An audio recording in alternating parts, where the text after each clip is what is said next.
তো দেখুন যে এসআই প্রিপারেশন স্ট্র্যাটেজি, অর্থাৎ যারা কেপিএসআই এর প্রিলিমসও যারা দিয়ে দিয়েছো তারাও শুনে রাখো, এবং যারা আপকামিং যারা পরীক্ষা দেবে তারাও ভালো করে শুনে রাখো।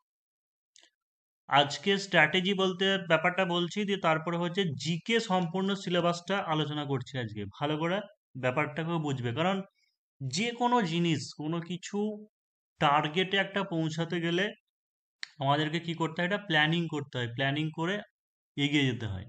ঠিক আছে, প্ল্যানিং করে আস্তে আস্তে এগিয়ে যেতে হয়, তাছাড়া কোনোদিন পসিবল হবে না। কেউ খাপছাড়া ভাবে পড়ছে, সেটা কখন হয়? তার যখন সিলেবাস কমপ্লিট হয়ে গেছে দিয়ে সে খাপছাড়া ভাবে পড়ছে, হতে পারে। আর যে প্রথম থেকেই হয়তো খাপছাড়া ভাবে পড়ছে, তার হতে পারে 50টা কোশ্চেনের মধ্যে সে 25টা 30টা পর্যন্ত করতে পারছে, কিন্তু সে 35 মানে 40 বা 40+ স্কোর কোনোদিনই করতে পারবে না জিকেতে। অর্থাৎ প্রথমে আগে বেসটা জানা দরকার, প্রত্যেকটা সাবজেক্টের জিনিসগুলো আগে বেসগুলো জানা দরকার, তারপরে সে তখন বিভিন্নভাবে মক টেস্ট দিতে পারে, প্র্যাকটিস দিতে পারে, বা বিভিন্ন বই পড়তে পারে। কেউ কেউ যেমন বলে রেলওয়ে চ্যালেঞ্জার বলে একটা বই আছে, সেখান থেকে নাকি পুলিশ অধিকাংশ কোশ্চেন টুকে দেয়। কোনো একটা বই থেকে ধরো যদি 5-7খানা কোশ্চেন দেয়, কি 10টাও কোশ্চেন দিয়ে দেয়, মনে হয় যেন এখান থেকে অনেক কোশ্চেন, কিন্তু আলটিমেটলি সেটাকে কমন বলে না। বা অনেক দেখবে যারা ইউটিউবার আছে বা বিভিন্ন আছে, তারা যেমন কি করে যে কোনো একটা কোশ্চেন বললো সেটা হাইলাইট করে তুলে ধরে যে আমাদের এখান থেকে এই নোট থেকে এত কোশ্চেন। কিন্তু ধরো ত্রিপিটক কি ভাষায় লেখা, ঠিক আছে, পালি ভাষায়, এইটা দিয়ে তো আমি গর্ব করলে হবে না।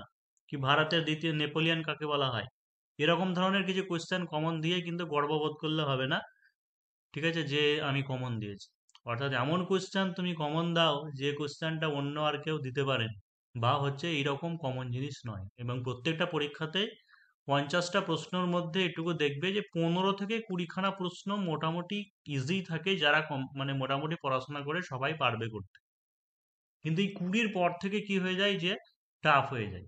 তারপরে 25 পর্যন্ত, 30 যদি ওঠো 50টার মধ্যে, দেখবে আরো ক্যান্ডিডেট কমে যাচ্ছে আস্তে আস্তে। অর্থাৎ এটাই যে কোশ্চেন প্যাটার্ন সব সময়, মানে একটা অথরিটিকে, সে ইউপিএসসিও হতে পারে, যা কিছুই হতে পারে, কোশ্চেন প্যাটার্ন সবসময় একটা অথরিটিকে কি করতে হবে, যে এরকমই নিয়ম, যে 30-40-30, মানে 30% ইজি, 40% মডারেট, 30% হার্ড। তাহলে এই 30%-এ তোমাকে 30 করতে হবে, মডারেটের যে 40% আছে এখানে তোমাকে 30 করতে হবে, এই হার্ড পোর্শনে তুমি 10% করো, তাহলে কত, 70%। এটা 70% মানে স্ট্যান্ডার্ড, ঠিক আছে, 70% পড়া মানে স্ট্যান্ডার্ড, মানে যে কোনো পরীক্ষা যাই হোক সে ক্র্যাক করে যাবে, মানে পাস করে যাবে, এইটুকু গ্যারেন্টি। এবার এর থেকে আরো বেশি পেতে পারে, অনেক ক্যান্ডিডেট হতেই পারে যে আরো অনেক বেশি পাচ্ছে, সেটা পেতেই পারে। তো কিভাবে সেটা করা যাবে দেখে নাও। প্রথমে তো একটা জিনিস, যে স্ট্র্যাটেজি, যেটা প্রিলিমস থাকছে 200 নম্বরের, টাইম থাকবে কত, 90 মিনিট, তাই তো, 200 নম্বরের 90 মিনিট থাকবে। এবং নেগেটিভ যেটা থাকবে সেটা 0.5, মানে প্রত্যেকটা ভুলের জন্য হাফ করে বাদ যাবে। যেমন তুমি 2 করে পাচ্ছ সঠিকের জন্য, সেরকম ভুল হলে 0.5 মাইনাস হবে। জিকে 50টি প্রশ্ন 2 নম্বর, 100টা 100। ম্যাথ 25টি প্রশ্ন 2 নম্বর করে 50। রিজনিং 25টি প্রশ্ন 2 নম্বর করে 50। টার্গেট মার্কস যেটা রাখতে হবে সেটা 140। অবশ্যই কেপিএসআই আরো অনেক বেশি কাট আপ যেতে পারে, মানে যাবে আশা করা যাচ্ছে, কারণ ভ্যাকান্সি অনেক কম আছে। তো কিন্তু 1131 যে ডব্লিউপিএসআই যেটা আছে, লাস্ট প্রিভিয়াস ইয়ারের কাট আপ যেটা ছিল সেটা 126, 126। আমি সেফ জোনে থাকার জন্য 140 বলছি, কারণ দিন দিন আরো কাট অফ বাড়ছে। আর এটা না থাকলে পরে তোমার একটা দুশ্চিন্তা লাগবে, যে তাই তো আমি পাস করব কি করব না, মেনের জন্য প্রিপারেশন নেব কি নেব না, এরকম একটা দুশ্চিন্তা থাকবে। আর তাছাড়া বর্তমানে যে প্যাটার্নে পরীক্ষা হচ্ছে, প্রিলিমস বা মেন্স, এমন নয় যে প্রিলিমসের জন্য যা পড়ে নিলে আর কাজে লাগবে না, তা হবে না। হয়তো প্রিলিমসের জন্য যা পড়তে দেখা গেল, সেই পড়া তোমার মেন্সেও এলো। অর্থাৎ জিকে তো অনলাইনার, যেটা তুমি অপশন পাচ্ছ প্রিলিমসে, সেটা মেনে তোমাকে আনসার লিখতে হবে। তো পার্থক্য তো কিছু নেই, বিশেষ করে জিকেটা, সেই জন্য আমি জিকেটা সম্পূর্ণ আলোচনা করছি, যে এই জিকেটা একজন কনস্টেবলও এই জিকেই পড়বে, একজন এসআইও এই জিকেই পড়বে, ঠিক আছে। একজন কনস্টেবল এই জিকে পড়বে, একজন এসআই এই জিকেই পড়বে, জিকের মধ্যে কোনো পার্থক্য নেই। ভালো করে তুমি প্রিভিয়াস ইয়ারে বা কোশ্চেনগুলো দেখবে, লেডি কনস্টেবলের কিন্তু বেশ মানে ভালো স্ট্যান্ডার্ডের কোশ্চেন ছিল, কেপি কনস্টেবলে ভালো স্ট্যান্ডার্ডের কোশ্চেন ছিল। তাই বলে কি এসআই কি আরো বেশি মারাত্মক লেভেলে ছিল, তা নয়, একই জিকের মান সব একই। কারণ বর্তমানে এখন কোনো পার্থক্য নেই, ঠিক আছে, সব মান প্রায় একই, সেম, মানে জিকের ক্ষেত্রে। তাই এইটাই সিলেবাস, একটাই সিলেবাস। যে কনস্টেবলের জন্য একটা আলাদা সিলেবাস, এইটুকু এইটুকু পড়তে হবে, এসআই এর জন্য তা নয়। মানে মাধ্যমিক পর্যন্ত তোমাকে যে কোনো পরীক্ষা, মাধ্যমিক পাস হলে পরেও মাধ্যমিক পাস পর্যন্ত সিলেবাস, এইচএস এর স্ট্যান্ডার্ড হলেও বা গ্র্যাজুয়েশনের হলেও সবই মাধ্যমিক লেভেলের পর্যন্ত হবে, বিশেষ করে এই সমস্ত কমন যে পরীক্ষাগুলো হয়। তাহলে টার্গেট মার্কস এটা বললাম, এর থেকে কম হতে পারে, বেশি যাওয়ার সম্ভাবনা কম। তার কারণটা হচ্ছে ভ্যাকান্সি অনেকটা পরিমাণে থাকছে সেই কারণের জন্য। এবং অন্যান্য ক্যাটাগরি যারা আছো তোমরা 120, 25, 30 সেরকম একটা এই টার্গেট একটা তোমাকে রেখে দিতে হবে যে 70% আমি তুলবো, ঠিক আছে। আর 70% পাওয়ার জন্য তোমাকে কত করতে হবে, 80 অ্যাটেম্প্ট করতে হবে, ঠিক আছে। 80 যদি অ্যাটেম্প্ট করতে যাও তাহলে তোমাকে কি করতে হবে, যে ম্যাথ 40 খানা করো, তো তুমি রিজনিং 20টা করো, তারপরে হচ্ছে ম্যাথ 20টা করো, 80টা। এবার 80টার মধ্যে আমি বললাম কি যে হয়তো দেখা গেলে 7-8খানা ভুল হয়ে গেল, ঠিক আছে। 8খানা ভুল হলে হবে না, 6টা ভুল হলো, তো 6টা যদি ভুল হয় তাহলে হচ্ছে 74, আর 6-এর জন্য আবার 3 নম্বর বাদ, মানে 71। তো যাই হোক, যদিও এটা 2 নম্বর করে থাকছে, আমি মোটামুটি একটা আইডিয়া হিসাব বললাম, ঠিক আছে। যে একজন ইভার ক্যাটাগরি চেষ্টা করতে হবে যে অ্যাকিউরেসি রেখে, প্রায় 95-96% অ্যাকিউরেসি রেখে, যে 80-টা অ্যাটেম্প্ট করার চেষ্টা করতে হবে। বা তুমি 75টা অ্যাটেম্প্ট করে যেন ভুল না হয়, কিন্তু এরকম হবে না, কারণ যতই যাই ভালোভাবে করো ভুল হবে। তো যাই হোক, এটা গেল প্রিলিমসের ব্যাপার। এবার চলে এসো মেন্সে। যারা যারা প্রিলিমসে করবে, আর একটা জিনিস বলে রাখি যে রানের ব্যাপার, মানে হাইট তো সবাই দেখে নাও একটা জিনিস, যে হাইট আছে কি নাই। হাইটে যদি কারো প্রবলেম থাকে, ঠিক আছে, তাহলে কারো সাধ্য নাই যে তোমাকে হাইটে পাস করে দেবে। সেই কারণে জন্য হাইটটা ভালো করে দেখে নাও, যদি পয়েন্টে ফ্র্যাকশনে যদি কম থাকে তাহলে সেই ক্ষেত্রে একটু দরাচাপা করতে পারো, বা লাখের উপর তোমার ডিপেন্ড করছে, যে হতেও পারে না হতে পারে। আর যদি ওয়েটের যদি দেখে নাও যে মোটামুটি 2 কেজির কম আছে, তাহলেও আশা খুব কম, মানে পরবর্তীকালে আস্তে আস্তে ওয়েট বাড়াতে পারো। কিন্তু এটুকু জেনে রাখো যে খুব জোর হলে 200 থেকে 300 গ্রাম যদি ওয়েট কম থাকে, যদি ভালো যদি হয়, যারা মেজার করছে তারা তোমাকে বলতে পারে এই জল খেয়ে আয় বা খাবার খেয়ে আয়, দিয়ে তোলাতে পারে। বা যদি একটু কড়া মাপের হয় তাহলে তাড়িয়ে দেবে ওখান থেকে। তো এই হাইট ওয়েটের যে মেজারমেন্টের ব্যাপার ভালো করে দেখে নাও, রানের ব্যাপার দেখে নাও। অনেক ক্যান্ডিডেটকে দেখেছি খুব ভালো স্কোর নিয়ে পাস করে, অথচ রান পারে না, দিয়ে কি হয় যে ছিটকে যায়। এটা কিন্তু এর মতো দুঃখের কিন্তু আর কিছু নেই, ঠিক আছে। একটা ক্যান্ডিডেট এই ডব্লিউপিএসআই লাস্ট এর আগেবারে 168 পেয়েছিল প্রিলিমসে, দিয়ে এই কেপিএসআই দিয়ে সে মাঠ পাস করতে পারেনি, মেনেরও ভালো প্রিপারেশন করেছিল। পাপাই না কি নাম, এখন মনে পড়ছে না, এই নাম হয়তো আছে কিনা জানি না এখন।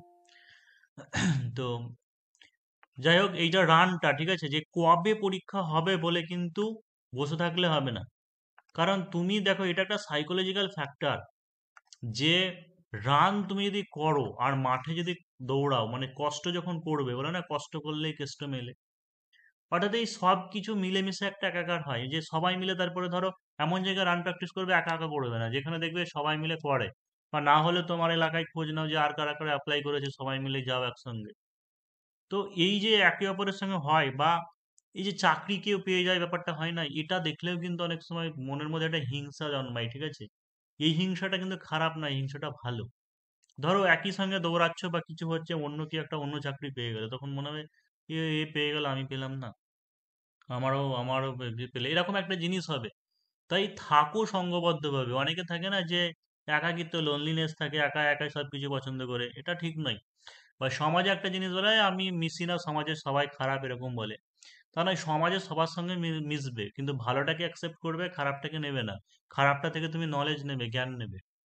তো এটা মানুষের একটা জিনিস ভুল ধারণা থাকে সবার, যে সবার সাথে মেশে না, সবার সাথেই মিশবে, সবার সাথেই মিশবে, সবার সঙ্গে কথা বলবে। কিন্তু তোমাকে সেটা বুঝতে হবে যে কে ভালো কে খারাপ, তুমি তোমার নিজের জায়গা স্ট্রিক্ট থাকবে। আর একটা জিনিস, না বলতে শেখো। না বলবে মানে এটাও ভেবে ভেবে নেবে না যে আমাকে সবার উপকার হতে হবে, রাজা হরিশ্চন্দ্র আমি, কেউ কিছু বললো আমাকে না শুনতে হবে। দেখার দরকার নেই, তুমি তোমার নিজেরটা আগে ভাববে, তারপরে একজন হিউম্যান, মানে একজন মানুষ হিসেবে, সাধারণ নাগরিক হিসেবে যতটুকু তোমার হেল্প করা দরকার সেইটুকু তুমি করবে। এই হচ্ছে কথা। এই যেমন আমার, এই যেমন একটা স্টুডেন্ট, ওকে একজন মানে ঘর ব্যবস্থা করে দিয়েছিল, ঠিক আছে, যে যাতে সকালবেলা উঠে উঠে ভালো করে ঘুমিয়ে পড়তে পারে। ও বেটা করেছে কি, যে ওর আরো 3-4টে বন্ধুকে ডেকেছে, দিয়ে 3-4টে বন্ধু হয়ে গেছে, দিয়ে রাতের বেলা ভালো হয়ে ঘুম হয়নি, দিয়ে সকালবেলা দেখবে ফার্স্ট লাইন ওকে করে দিয়েছিল, মানে ঢুকে গেছিল ও, কিন্তু ফার্স্ট লাইনে তাও দৌড়ায়নি, ও আবার ভেবেছিল যে ওই যারা বন্ধু আছে তাদের সঙ্গে দৌড়াবে। দিয়ে দৌড়েছিল 10টা সাড়ে 10টার সময়, তখন রোদ উঠে গেছিল প্রচন্ড, দিয়ে রান পাস করতে পারেনি। তো এই জায়গাতে, হ্যাঁ, হিংসা নয় যে কাউকে আমি ল্যাং মেরে ফেলে দিলাম, সেটা নয়, সেটা করতে বলছি না। কিন্তু এই জায়গায় ভাই আমি আমি একটা সিকিউর জোনে যাব, থাকবো, ঘুমটা যেন ভালো হয়, তারপরে আমি আগে ঢুকবো, আগে দৌড়াবো, বেরিয়ে যাবো। তো সেরকমই যে এই সমস্ত জায়গাতে খুব বেশি এরকম রাজা হরিশ্চন্দ্র বা হচ্ছে এরকম জিনিস হলে হবে না। তো এই সমস্ত ব্যাপারগুলো সবকিছু কিন্তু ম্যাটার করছে পুলিশে, মানে পুলিশে শুধুমাত্র যে পড়লে পরে হবে, মানে যে বেশি পড়লে পরে জানলে পরে হবে চাকরি পাবে তা নয়। কারণ মাঠটা ফিজিক্যালটা কিন্তু এখানে মেন। এবার ফিজিক্যাল হয়ে গেলে, ফিজিক্যাল হয়ে যাওয়ার পরে হচ্ছে মেনের ব্যাপার, তাই তো? এবার এটা যেমন অনেকের বলো যে তোমাদের প্রিলিম নিয়ে কোনো চিন্তা নেই, বা হচ্ছে মাঠ নিয়ে কোনো চিন্তা নেই, যেটা আছে সেটা হচ্ছে মেন নিয়ে। তাহলে মেনের ক্ষেত্রে হচ্ছে 200 নম্বরের থাকছে এখানেও, পেপার ওয়ান যেটা সেটা হচ্ছে 100 মার্কস, টাইম যেটা থাকবে সেটা হচ্ছে 2 ঘন্টা। এবং এটাও সাধারণত কি হয় যে বেলা 11টা থেকে 1-2 ঘন্টা পরীক্ষা হয়। এই পেপারে জিকে থাকবে 50 নম্বর, ম্যাথ থাকবে 25 নম্বর, রিজনিং থাকবে 25 নম্বর। ঠিক আছে, এই ম্যাথ যেটা বড় বড় প্রশ্ন, মানে 5টা থাকবে, 5×5 = 25। রিজনিং আগে বড় বড়ই দিত, কিন্তু এখন ওই অনেকটা প্রিলিমসে যেরকম কোশ্চেন আছে সেরকমও দেয়, ওইগুলোই হয়তো 5টা। যেমন হয়তো কোনো একটা ভেন ডায়াগ্রাম, কিছু চিত্র দিয়ে কিছু বলা থাকলো, এখান থেকে 5খানা কোশ্চেন দিলে 5 নম্বর হতেই পারে। বা হয়তো যেগুলো তুমি ইয়ে করছো, ওই নাম্বার সিরিজ বা লেটার সিরিজ বিভিন্ন করছো, ওইগুলো জাস্ট হয়তো একটা তোমাকে এক্সপ্লেনেশন দিতে হলো, ওখানে হয়তো 2 নম্বর দিল, ওই একই জিনিসে থাকতে পারে। বা তোমাকে এসআরটি দেওয়ার সম্ভাবনা খুব কম, কারণ এসআরটি নিয়ে অনেক ঝামেলা হয়, কারণ কোন উত্তরটা হবে, কি হবে না হবে, এরকম ব্যাপার নিয়ে হয়, তো দিতেও পারে নাও দিতে পারে, বলছি না কিছু। আর এখন বর্তমানে একটা যে জিনিসটা, যে জিনিসগুলো দিচ্ছে সেটা হচ্ছে ব্যাংকিং লেভেলে যে জিনিসগুলো আসতো, মানে ধরো কোনো একটা বড় পাজেল টেস্ট, ঠিক আছে, বড় একটা পাজেল দিয়ে দিল, যে হয়তো ABCD, ঠিক আছে, 5জন বা 7জন ব্যক্তি আছে, বিভিন্ন তাদের পেশা বলে দিল, কে কোথায় বাস বাস করে সেটা বলে দিল, দিয়ে তোমাকে একটা পাজেল করে দিল, দিয়ে সেটা তোমাকে ছক কেটে বের করতে হবে। তো ওটা কিন্তু শুধু আনসার করলে হবে না, তোমাকে এই ছক কেটে মানে দেখাতে হবে কিভাবে তুমি করলে, সেটা না হলে কিন্তু নাম্বার পাবে না। শুধু উত্তর লিখে দিলে নাম্বার পাবে না ওই জায়গাতে, সেগুলো আস্তে আস্তে সব হয়ে যাবে, অসুবিধা নেই। তাহলে এই যে এটা গেল পেপার ওয়ান, এই পেপার ওয়ানের হচ্ছে জিকে, মানে প্রিলি প্লাস মেন, ঠিক আছে, দুটোই কম্বাইনই একসঙ্গে আমি আলোচনা করব আজকে জিকেটা। পেপার টু যেটা, সেটা হচ্ছে 50 মার্কস থাকবে ইংলিশ, ইংলিশের ক্ষেত্রে রিপোর্ট, প্রেসি, ট্রান্সলেশন, গ্রামার। এবার এখানে যেমন হচ্ছে, শুধু যদি কেউ প্রিভিয়াস ইয়ারের কোশ্চেন দেখো, শুধু দেখবে হয়তো রিপোর্ট, অবলিক অর প্রেসি দিয়েছিল 10 নম্বর, সেটা কিন্তু নাও হতে পারে, বারে বারে বলছি, রিপোর্টও কম্পালসারি হতে পারে, প্রেসিও কম্পালসারি হতে পারে। কারণ এখানে সিলেবাস এটা জেনে রাখো, রিপোর্ট তোমাকে শিখতে হবে, প্রেসিও শিখতে হবে, ট্রান্সলেশনও শিখতে হবে, গ্রামার শিখতে হবে। গ্রামারের মধ্যে সিনোনিম, অ্যান্টোনিম, হোমোনিম, তারপরে idiom, one word, voice change, narration change, sentence error, এই সমস্ত জিনিসগুলো শিখতে হবে। কারণ আগে যখন 10 নম্বরের গ্রামার থাকতো, তখন শুধু দিত সিনোনিম, অ্যান্টোনিম, আর দিত কি ইডিয়াম ফ্রেজ দিয়ে হচ্ছে সেন্টেন্স তৈরি করা, এটা 5টা, এটা 5টা, 10 নম্বর। তো 2000 যেটা 22 সাল, বা যেটা কেপিএসআই এর পরীক্ষা কবে হলো, ডব্লিউপিএসআই কেপিএসআই লাস্ট, যে ডব্লিউপিএসআই কেপিএসআই, সেখানে কি দিয়েছিল, 20 নম্বরের গ্রামার দিয়েছিল, 20 নম্বরের গ্রামার। সেখানে একবার ভয়েস চেঞ্জ দিয়েছিল, তারপরে একবার হোমোনিম দিয়ে বাক্য রচনা দিয়েছিল, তারপরে একবার বিভিন্ন অ্যানিম্যালের ডাক কি, বা হচ্ছে তাদের বাচ্চাদের নাম কি, এরকম ধরনের কিছু কোশ্চেন দিয়েছিল। তো এর সঙ্গে আরো কিছু অ্যাড করে দিতে পারে, যে নাম্বার হয়তো হয়তো সিঙ্গুলার থেকে প্লুরাল করা চেঞ্জ দিল, তাহলে তোমাকে ম্যান, মেন, ক্লাস, ক্লাসেস এরকম ধরনের সহজ তোমাকে দেবে না, সিঙ্গুলার প্লুরালও স্ট্যান্ডার্ড আছে। তারপরে হয়তো জেন্ডার দিতে পারে, ম্যাসকুলাইন থেকে ফেমিনাইন চেঞ্জ করা, সেই রকম স্ট্যান্ডার্ড মানেরও আছে, সেইগুলোও তোমাকে দিতে পারে। অর্থাৎ এটাই যে তোমাকে পুলিশ বোর্ড বুঝতে দেবে না যে কখন কোন বছর কি দেবে, ঠিক আছে, কোন বছর কি দেবে সেটা বুঝতে পারবে না। তুমি ধরো এমটিএস এর পরীক্ষা দিচ্ছ বা এসএসসি লাইনের পরীক্ষা দিচ্ছ, জানো যে প্রতিবার যা যা থাকে পরের বারও তাই থাকবে। কিন্তু হ্যাঁ, এখানে গ্রামার পার্ট আছে, মানে গ্রামার পার্ট আছে, কিন্তু গ্রামারের কোন পার্টটা কোনটা দেবে সেটা তুমি ধরে পাবে না। সেই কারণে জন্য সব পড়ে রাখতে হবে। শুধুমাত্র এটা বারবার বলেছি যে প্রিভিয়াস ইয়ারের কোশ্চেন দেখে যে এটা পড়েছিল তার মানে আমি ওটাই করব, শুধু ওই টপিক দুটো হবে না। তো যেমন হচ্ছে এইবারের জন্য নেক্সট যে পরীক্ষা কেপিএসআই বা 1131 ডব্লিউপিএসআই, তাদের জন্য ইম্পর্টেন্ট টপিক ন্যারেশন চেঞ্জ এবং হচ্ছে সেন্টেন্স এরর। তার কারণ সিনোনিম অ্যান্টোনিম পড়ে গেছে, হোমোনিমও দিয়ে দিয়েছে একবার, ইডিয়াম ফ্রেজও দিয়ে দিয়েছে, ওয়ান ওয়ার্ডও একবার দিয়ে দিয়েছে। এখনো পর্যন্ত ইম্পর্টেন্ট টপিকের মধ্যে ভয়েস চেঞ্জও হয়ে গেছে, ন্যারেশন চেঞ্জটা একবারও দেয়নি, সেন্টেন্স এররটা একবারও দেয়নি। আর প্রিপোজিশন কেপিএসআই দিয়েছিল কিনা মনে পড়ছে না, প্রিপোজিশন এসওয়াই এর পরীক্ষা বলে যেটা হয়েছিল সেখানে একবার দিয়েছে, যে প্রিপোজিশনটাও করে রাখতে পারো প্রিপোজিশন। এবার হচ্ছে পেপার 3, 50 মার্কস, প্রতিবেদন এবং হচ্ছে বঙ্গানুবাদ। তো এখানে প্রতিবেদন আগে 15-15-30 থাকতো, এখন শুধু 30 নম্বর থাকছে একটা, ঠিক আছে। আর বঙ্গানুবাদ যেটা, বঙ্গানুবাদ হচ্ছে 20 নম্বর, বঙ্গানুবাদ হচ্ছে 20 নম্বর, 30-20-50। এবার এখানে যেটা টার্গেট মার্কস, সেটা প্রিভিয়াস ইয়ারে অ্যাক্সিডেন্টালি মানে অবিশ্বাস্যভাবে প্রচুর কাট অফ চলে গেছিল, 156 বা 157 এরকম কিছু হবে। কিন্তু এটা দেখে ভয় পাওয়ার কিছু নেই। তার কারণ আমি একটা জিনিসই বলছি, যে এখানে যারা যারা 156 বা এত কাট অফ পেয়েছিল, তাদের অধিকাংশ নাম্বারই হচ্ছে ডুপ্লিসিটি করে পাওয়া। আমি এটা জোর গলাতে বলছি যে অধিকাংশ নাম্বার হচ্ছে ডুপ্লিসিটি করে পাওয়া। কেমন?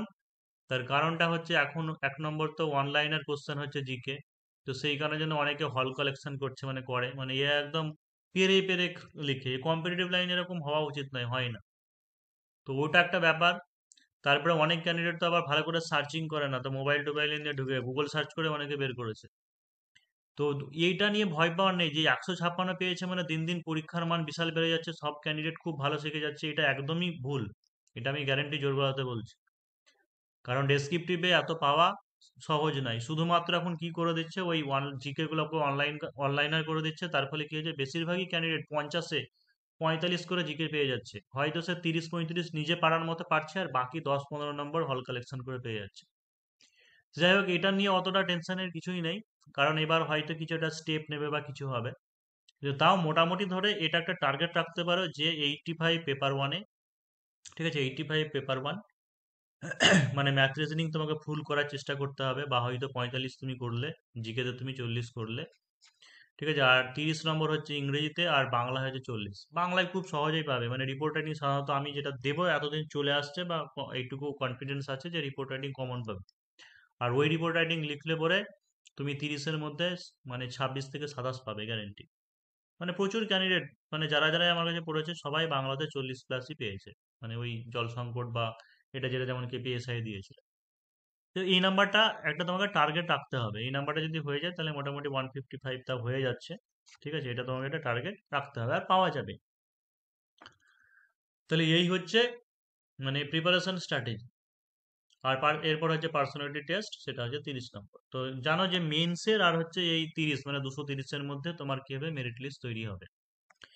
এবার দেখো যে আজকে শুধু আলোচনা করছি যেটা, সেটা হচ্ছে জিকে সিলেবাস, ঠিক আছে। কনস্টেবলের জন্য, এসআই এর জন্য, এসআই এর প্রিলিমস এর জন্য, এসআই এর মেন্স এর জন্য, এটা একটাই প্রিপারেশন, ঠিক আছে। মানে একটাই হচ্ছে নোটস বা একটাই সিলেবাস। কারণ তুমি তো জানো না, যে কেউ তুমি জানো না যে হচ্ছে প্রিলির এতটুকু পরিধি, মেন্সের এতটুকু পরিধি বলে কিছু আলাদা করে নেই, এটা বারবার কিন্তু বলছি। অনেক ক্যান্ডিডেট এখনো বলে যে তারা আমাকে শুধু মেন্সেরই ক্লাস দেবেন, ঠিক আছে, আমার শুধু মেন্সেরই ক্লাস দরকার। মেন্সের ক্লাস দরকার বলতে দেখো ভাই, যে বেঙ্গলি আর হচ্ছে ইংলিশ, এই দুটো হচ্ছে শুধু মেন্সেই আছে। আর বাদ বাকি জিকে, ম্যাথ, রিজনিং আমি প্রিলিমিয়াম কম্বাইন্ড ভাবেই করাবো, কারণ আমাকে তো ভাবতে হবে যে আমি তো স্ট্র্যাটেজিটা বুঝে গেছি, তোমাদেরকে এবার বুঝতে হবে। তোমাদেরকে বোঝাচ্ছি, অনেকে বুঝতে চাইছে না, ঠিক আছে, তোমাদেরকে বোঝাচ্ছি, তোমরা বুঝতে চাইছো না। কারণ এতবার কোশ্চেন দেখে বুঝতে পারলেন না, যে এর আগেবার কি রকম কোশ্চেন হয়তো বললো যে অক্সিজেন প্রস্তুতিতে অনুঘটক কি ব্যবহার করা হয়, আনসার তো ম্যাঙ্গানিজ ডাইঅক্সাইড মানে MnO2। এটা মেন্সে এলো কোশ্চেন, প্রিলিমসে তো আসতে পারে, যে অক্সিজেন প্রস্তুতে কি অনুঘটক ব্যবহার করা হয়। অপশান দিল V2O5, বিতে দিল MnO2, সিতে দিল সালফিউরিক অ্যাসিড, ডিতে দিল কোনোটি না। তখন কি আনসার করতে হবে, টিক মারবে এটা MnO2। কি এসে যায় যে কোনটা প্রিলির কোনটা মেনের, এই জিনিসটা এখনো কিন্তু অনেকে মাথায় ঢোকাতে পারেনি, ঠিক আছে। সবাই বলছে তো আমার মেন্সের দরকার, আমার মেন্সেই করবো, আমি কি করবো মাঝে মধ্যে ভেবে পাই না, আমার মাথা চুলকায় বিশাল, মানে মাঝে মধ্যে রাগও উঠে যায়। যাই হোক, আর যদিও দেয় মানে চেঞ্জ যদিও হয়, চেঞ্জ হলে কেমন কি হতে পারে, হয়তো তোমাকে দিল যে আম, অনঘটক কাকে বলে, হয়তো এরকম দিতে পারে 2 নম্বরের কোশ্চেন। কিন্তু ওই আহামরি বিশাল বড় বড় 8-10 মানে 5 নম্বরে 10 নম্বরের ওই কোশ্চেন পড়বে না, ঠিক আছে, ওই কোশ্চেন আর দেবে না, এটুকু কনফার্ম থাকবে। তো দেখো জিকে সিলেবাস কি হচ্ছে, যে GK syllabus prelim main combine একসাথেই বলছি, যে এখন যেটা হচ্ছে মেন্সে যে বড় বড় প্রশ্ন থাকে না, ঠিক আছে, 2 নম্বরের বা হচ্ছে শর্ট নোট আকারে দিতে পারে, একটাই সিলেবাস এই জন্য। তো প্রথমে দেখো চলে আসছি ইতিহাস থেকে। এইগুলো এইগুলো যেগুলো সম্ভাব্য বলেছে, এটা প্রিলিমসে আসতে পারে, মানে প্রিলিমসে ইতিহাস থেকে মোটামুটি 7খানা থেকে 8খানা প্রশ্ন আসতে পারে। তো যে কি করতে হবে, প্রাচীন যুগের যে বিভিন্ন সভ্যতা আছে, মানে সিন্ধু সভ্যতা বা হচ্ছে হরপ্পা মহেঞ্জোদারো বা হচ্ছে ধোলাভিরা কোটদিজি, মানে আগে শুধুমাত্র আমরা হরপ্পা মহেঞ্জোদারো এইরকম পার্টিকুলারই কিছু পড়তাম, কিন্তু তারপরে আরো যে সমস্ত সভ্যতাগুলো আবিষ্কার হয়েছে, ঠিক আছে, সেইগুলো একটু পড়তে হবে। যেমন কিছু এক্সাম্পল বলে দিয়েছি, ধোলাভিরা বা কোটদিজি এরকম, কে আবিষ্কর্তা করেছিল, কোথায় হয়েছে, বা উল্লেখযোগ্য নিদর্শন, হয়তো যজ্ঞবেদী কোথায় পাওয়া যায়, বা কুকুরের পায়ের ছাপ, তারপরে হচ্ছে বৃহৎ শস্যাগার বা স্নানাগার, এরকম ধরনের। এবার চলে আসে বৈদিক যুগ, তারপরে হচ্ছে আর্য যুগ, বৌদ্ধ ধর্ম, জৈন ধর্ম, বিভিন্ন ধর্ম সম্মেলন, গৌতম বুদ্ধ, মহাবীর, এবং এবার বিভিন্ন নীতিকথা, সুফিবাদ, ভক্তিবাদী আন্দোলন। কারণ দেখবে কোনো না কোনো পরীক্ষায় প্রায় গৌতম বুদ্ধ বা হচ্ছে ওই মহাবীর মানে জৈন ধর্ম, ওটা নিয়ে ওখান থেকে প্রশ্ন এসেছে, ঠিক আছে, এখান থেকে প্রশ্ন এসেছে। তো তোমাকে একটু স্মার্ট স্টাডিটা সেই জন্য করে নিতে হবে, যে এই টপিকের উপর আমি করব। তারপর যে মহাযান পদ চলে আসে, এবার গুরুত্বপূর্ণ যে মহাযান পদ রয়েছে, হয়তো উত্তরতম, দক্ষিণতম, পূর্বতম বা পশ্চিমতম, বা কার তোমার হচ্ছে নির্বাচিত হতো, মানে ভোট দ্বারা নির্বাচিত বা এরকম ধরনের, বা শক্তিশালী কারা, কোন 4টে ছিল। এবার চলেছে ভারতে প্রতিষ্ঠিত বিভিন্ন রাজবংশ, যেমন হর্ষঙ্ক বংশ দিয়ে শুরু হয় রাজবংশ, তাই তো, হর্ষঙ্ক বংশ দিয়ে। তারপরে যে শিশুনাগ, তারপরে যে নন্দ, মৌর্য, গুপ্ত, কুষাণ, সুলতান, মোগল যুগ। একটু দাঁড়াও তো। তারপরে চলেছে দাক্ষিণাত্যের বিভিন্ন রাজবংশ, যেমন হচ্ছে চোল, চালুক্য, রাষ্ট্রকূট বংশ, তারপরে মারাঠা। যেমন এই পার্টগুলোকে সেইভাবে আগে ফোকাস করতো না, মানে উপর উপর আসতো, যেমন মৌর্য যুগ, গুপ্ত যুগ, সুলতানি, মোগল, এরকম চলে আসতো।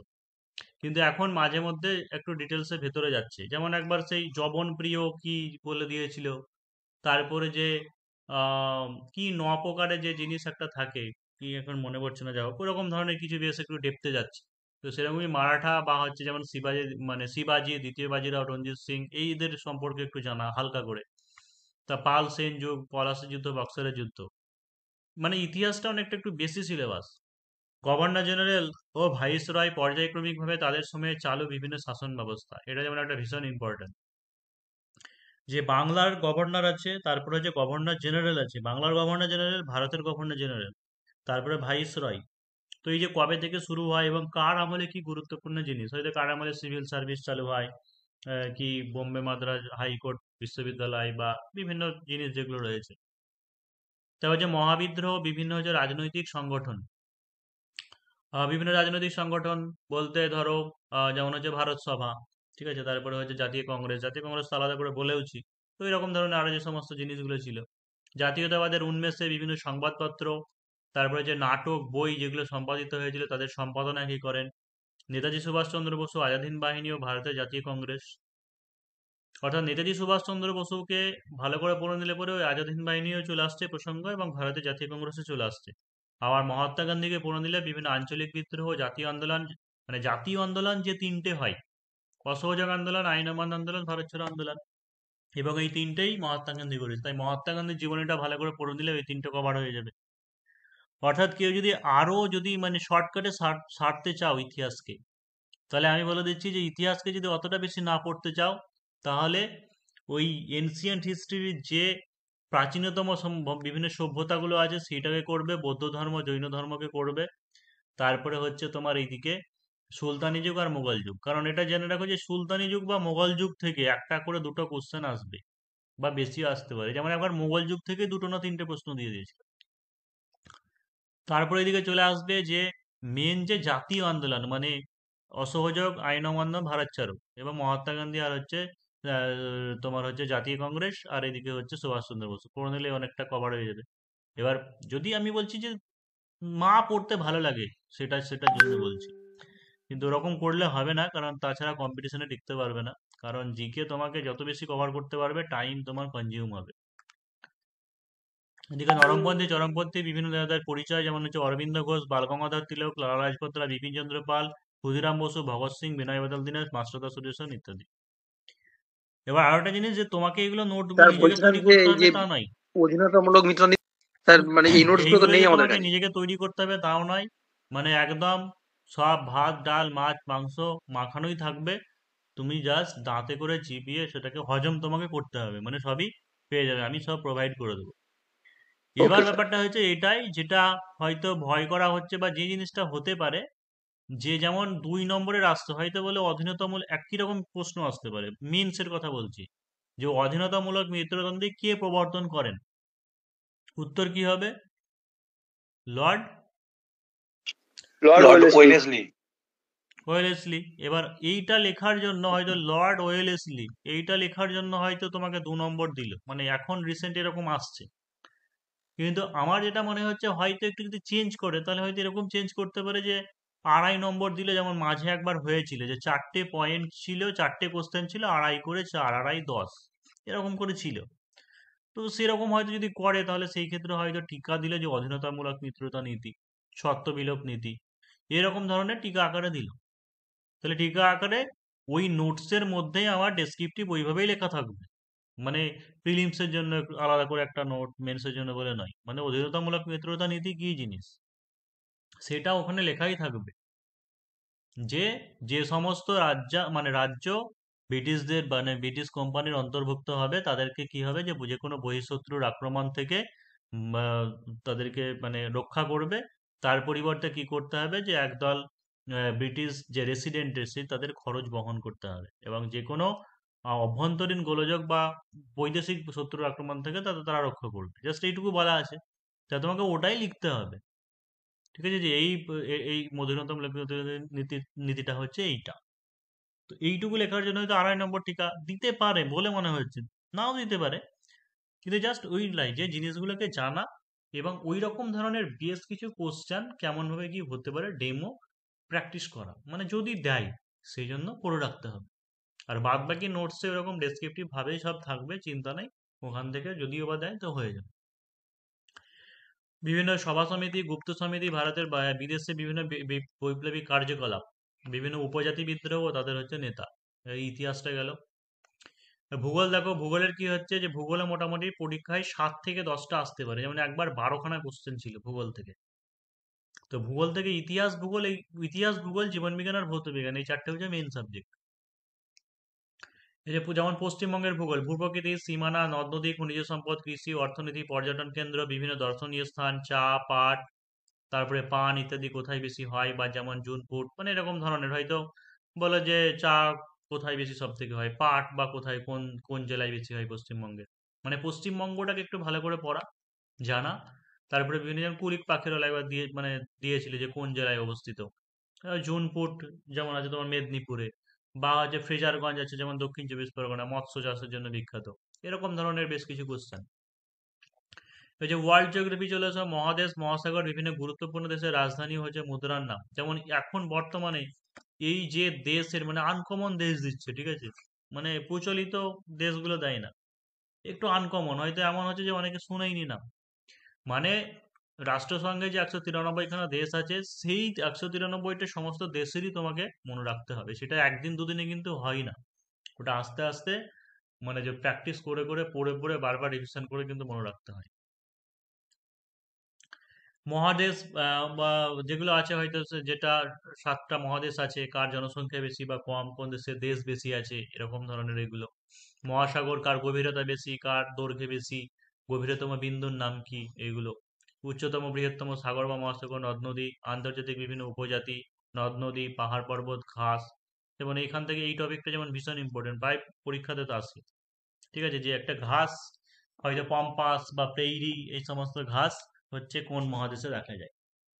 তারপরে হচ্ছে উষ্ণতম মরুভূমি বা বৃহত্তম মরুভূমি থেকে কোশ্চেন আসার সম্ভাবনা থাকে। এবার চলে এসো যে ইন্ডিয়ান জিওগ্রাফি। যে ইন্ডিয়ান জিওগ্রাফি ভূপ্রকৃতি, সীমানা, তারপর হচ্ছে প্রতিবেশী কোন দেশের রাষ্ট্রের ভূপ্রকৃতির সীমানা প্রতিবেশী কোন রাষ্ট্রের সাথে কোন রাজ্যের সীমানা শেয়ার করে। যেমন হয়তো বলে যে নিচের কোন রাজ্যটি বাংলাদেশের সঙ্গে সীমানা আছে বা নেই, বা চীনের সঙ্গে আছে বা নেই। তো এটা ম্যাপ দেখে দেখে একটু করবে, ঠিক আছে? ম্যাপ দেখে মনে রাখবে না তো মনে থাকবে না। অন্য যেমন হচ্ছে উত্তর দিকে যেমন চীন আছে, নেপাল আছে, এইগুলো যেমন মনে রাখার সুবিধা, কারণ কি বলতো এই স্টেট বরাবর সব জানা আছে, মানে এই অরুণাচল প্রদেশ, হিমাচল প্রদেশ, উত্তরাখণ্ড এইভাবে পরপর গেছে, মনে থাকবে। কিন্তু এই পূর্ব দিকে যেটা বাংলাদেশ আছে, এই বাংলাদেশে ঘিচিমিচি হয়ে ওয়েস্ট বেঙ্গল, মিজোরাম, ত্রিপুরা ঢুকে আছে, তো এখানে একটু মনে রাখার অসুবিধা হয়ে যায়। তো সেই জন্য বাংলাদেশ থেকে দেবে বেশিরভাগ দিতে পারে। তাই বাংলাদেশের সঙ্গে কোন কোন রাজ্যের সীমানাটা আছে একটু ভালো করে ওটাই দেখে নেবে।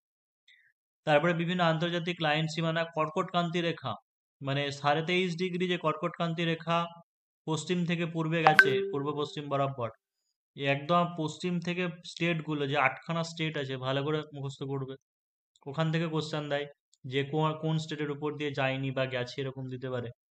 আর হচ্ছে প্রমাণ দ্রাঘিমা রেখা 82.5 ডিগ্রি পূর্ব, এটা যেমন উত্তরপ্রদেশ এলাহাবাদ, বা যদি এখন মির্জাপুর ধরা হয় প্রমাণ, তো সেইটা 5টা স্টেটের উপর দিয়ে গেছে, ঠিক আছে? তো সেই বরাবর এটা একটু ভালো করে মুখস্থ করতে। এবারে যে হিমালয় পর্বতমালা, তাদের শ্রেণীবিভাগ, কোন পর্বত কোন শ্রেণীতে অবস্থিত, কোন গিরিপথ কোথায় অবস্থিত।